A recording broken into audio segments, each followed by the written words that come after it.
Imagine you find a company that looks amazing. Its revenue is growing, its profits are increasing, and the stock looks cheap. You might think, this could be a great investment. But there's one thing you should check before you get too excited. How much debt does the company have? Because a company can look profitable on the surface while carrying a mountain of debt underneath. And one of the simplest numbers you can use to check this is called the debt-to-equity ratio, or DE ratio. So, what exactly does it tell you? Let's say a company has $20 billion in debt and $10 billion in shareholders' equity. Its debt-to-equity ratio is 2.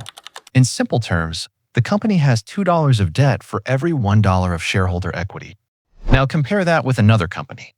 This company has $5 billion in debt and $20 billion in equity. Its DE ratio is just 0.25. So right away, you can see a huge difference. The first company is using significantly more debt relative to its equity. But here's where things get interesting. Does a high debt-to-equity ratio automatically mean the company is bad? Not necessarily. And this is where a lot of beginner investors make a mistake. There is no magic number where you can say, above this number, the company is dangerous. Why? Because different industries naturally use different amounts of debt. For example, a utility company may operate with much more debt than a technology company. Real estate businesses can also carry substantial debt because borrowing is often part of how their business works. So instead of looking at the DE ratio by itself, you want to compare it with similar companies in the same industry. Think about it this way. Imagine two technology companies. Company A has a debt-to-equity ratio of 0.2. Company B has a debt-to-equity ratio of 2.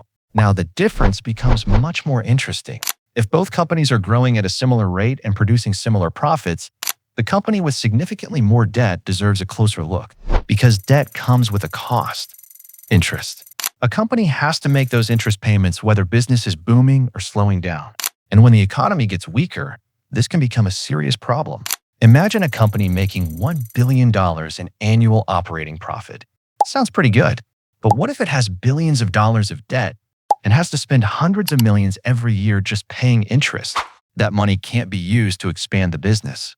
It can't be used for buybacks. It can't be paid to shareholders as dividends.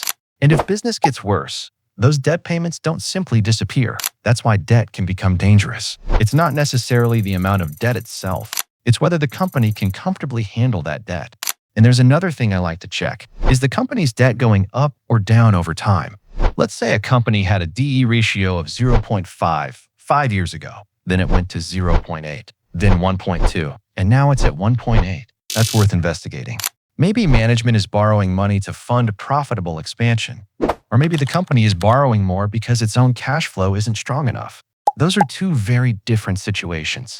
So don't just look at one number. Look at the trend. And here's a simple 3-question checklist you can use before buying a stock. Number 1. Is the company's debt-to-equity ratio high compared with its competitors? Number 2. Is its debt increasing significantly over time? And number 3. Can the company comfortably afford its interest payments? If the answer to all 3 raises concerns, that's a pretty good reason to slow down and investigate further. Because here's the important lesson. Debt isn't automatically bad. In fact, smart companies can use debt to grow faster and potentially generate higher returns for shareholders. The problem starts when debt becomes a burden instead of a tool.